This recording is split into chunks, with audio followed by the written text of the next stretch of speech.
Hi everyone, I'm going to show you the fastest way to find duplicated data in Excel, and subscribe to my channel to stay updated for more Excel tricks.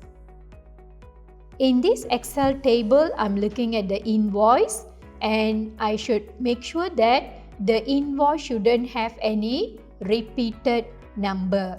So to find duplicate, I'm going to cell C5 and select until the last invoice until C16. After the selection, we move to Home ribbon and then come to the center of Home ribbon, click on Conditional Formatting. We go to Highlight Cell Rules and then we move to the Duplicate Value. So when you click Duplicate Value, we are coming to this box, and I'm going to find the duplicate cell with the format of light red field with dark red text. We can also change the format to other colors, yellow, green, or you can also do custom format.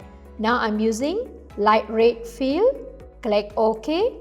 So we can quickly identify the duplicated invoice in this order. If you want to learn more about Excel, by clicking the link. And don't forget to subscribe to my channel. See you next time. Thank you for watching.